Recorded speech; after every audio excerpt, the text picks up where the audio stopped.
Hello everyone, welcome back to tell. ఈరోజు Saturday కాబట్టి మనం తెలుగు సెంటెన్సెస్ని ఇంగ్లీష్లో ఎలా ఫార్మల్గా అండ్ ఇన్ఫార్మల్గా ఎక్స్ప్రెస్ చేయాలో తెలుసుకుంటూ ఉంటాం.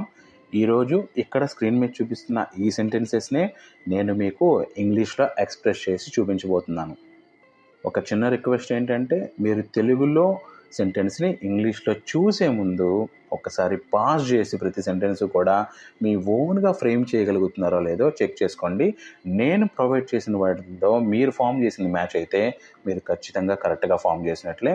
అలా ఏ సెంటెన్స్ని మీరు ఫామ్ చేయగలిగారో కామెంట్స్లో మెన్షన్ చేయండి.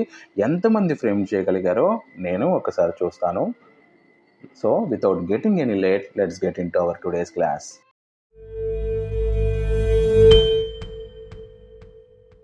మన ఫస్ట్ సెంటెన్స్, నేను అడగక ముందే ఎందుకు తెచ్చావు. ఒకసారి మీరు ఫ్రేమ్ చేయండి పాజ్ చేసి. సో ఇప్పుడు మనం చూద్దాం. Why did you bring it before I asked. నేను అడగక ముందే ఎందుకు తెచ్చావు. Why did you bring it before asked. దీన్ని ఫార్మల్గా ఎలా ఎక్స్ప్రెస్ చేయాలో చూద్దాం. What was the reason for bringing it before I made the request. అంటే ఇదే క్వశ్చన్ని మనం మన పై అధికారులు కానీ పద్ధతిగా ఫార్మల్గా అడగాలన్నప్పుడు యారోగెంట్గా మనం అడగలేం, కటువుగా అడగలేం. మనం అప్పుడు వాళ్ళని రిక్వెస్ట్ చేస్తున్నట్లే అడగాలి. అప్పుడు what was the reason for bringing it before I made the request ఇలా చెప్తాం అనమాట. May I ask why you decided to bring it before I asked. అంటే మన వాయిస్ లో చేయాలి, అలాగే మనం దాన్ని పొలైట్గా అడగాలి. Could you explain why you presented it before my request. Why did you provide it ahead of my asking? What prompted you to bring it before I could ask? Prompted అంటే ఎవరు చెప్పారు అన్నట్లు అనమాట. అక్కడ ఎలా ఎందుకు అనిపించింది అనేది కూడా. దీన్ని ఇన్ఫార్మల్గా చూద్దాం. దీన్ని ఇన్ఫార్మల్గా కాబట్టి మనం కొంచెం కటువుగా, కొంచెం యారోగెంట్గా అడగచ్చు. Why did you bring it without me even asking? How come you brought it before I asked? Why would you bring it before I even said anything? Why did you give it to me before I asked? What made you to bring it before I asked? ఇలా మనం దీన్ని formal and ఇన్ఫార్మల్గా express చేయొచ్చు. Next sentence చూద్దాం. తలుపు తెరిచే ముందే గమనించుకోవాలి కదా. సో ఒకసారి మీరు ఫ్రేమ్ చేసి చెక్ చేసుకోండి. ఇప్పుడు మనం చూద్దాం. Before opening the door it should be noticed. దీన్ని ఫార్మల్గా ఎలా ఎక్స్ప్రెస్ చేయాలో చూద్దాం. Please ensure the door is observe before opening it. It is essential to take note before opening the door. Make sure to pay attention before the door is opened. The door should be inspected before being opened. Caution should be exercised before opening the door. ఇలా ఫార్మల్గా దీన్ని express చేయొచ్చు. ఇన్ఫార్మల్గా చూద్దాం. Check the door before you open it. Take a look before you swing the door open. Make sure you notice it before opening the door. Don't forget to look before opening the door. Be sure to check it out before you open the door. ఇలా express చేయొచ్చు.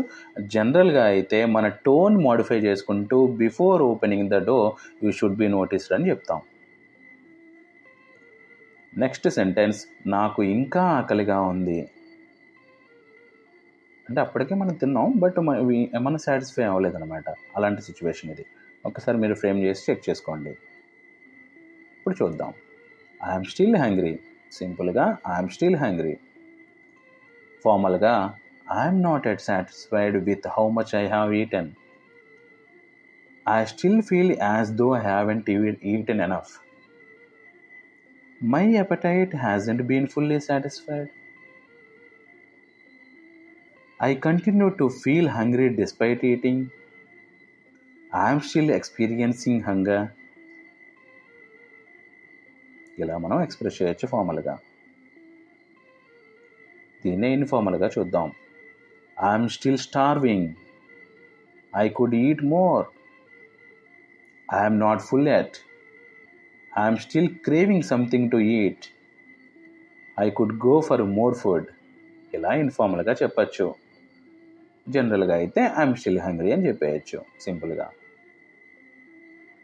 Next sentence, నేను ఇంకా నిద్రపోలేదు.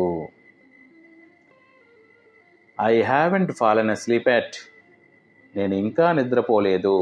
I haven't fallen asleep yet. ఫార్మల్గా I have yet to fall asleep. Sleep has not come to me as of now. I am still awake at this moment. I have not been able to fall asleep thus far. As of now, I remain awake. ఇలా దీన్ని express చేయొచ్చు ఫార్మల్గా. దీన్ని ఇన్ఫార్మల్గా చూద్దాం. I am still not asleep. I haven't dozed off yet. Dozed off అంటే నేను మగత నిద్రలోకి పోలేదు అని అర్థం అనమాట. I am wide awake. I haven't managed to get any sleep. I am not asleep yet. So జనరల్గా అయితే I haven't fallen asleep at అని చెప్పుకోవచ్చు. అది ఫార్మల్ అయినా ఇన్ఫార్మల్గా అయినా. నెక్స్ట్ సెంటెన్స్, అతను ఇంకా ఇంటికి రాలేదు. ఒకసారి మీరు ఫ్రేమ్ చేయండి. ఇప్పుడు మనం చూద్దాం. He hasn't come home yet. అతను ఇంకా ఇంటికి రాలేదు. He hasn't come home yet. ఫార్మల్గా he has not returned home as of now. He has yet to arrive home. He has not made it back to the house so far. He remains absent from home at this time. There has been no sign of his return to the residence. ఇలా మనం ఫార్మల్గా express చేయొచ్చు దీన్ని. దీన్ని ఇన్ఫార్మల్గా చూద్దాం. He has not come home yet. He still hasn't come back. He hasn't shown up at home. He has not back home so far. He hasn't made it home yet.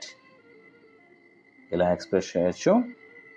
అక్కడ he తర్వాత apostrophe s ఉంది. దాన్ని he is అనొచ్చు, he has అనొచ్చు. No problem. Sentence depend అవుతుంది. మనకి complete meaning అయితే change అవ్వదు. సో ఇలా ఈరోజు ఈ సెంటెన్సెస్ని మీకు ఫ్రేమ్ చేసి చూపించాను. ఇందులో ఏ సెంటెన్సెస్ మీరు మీ ఓన్గా ఫ్రేమ్ చేయగలిగారో అది నాకు కామెంట్లో మెన్షన్ చేయండి. ఎంతమంది ఫ్రేమ్ చేశారో నేను తెలుసుకుంటాను. So that's for today. Meet you tomorrow with grammar. Signing off.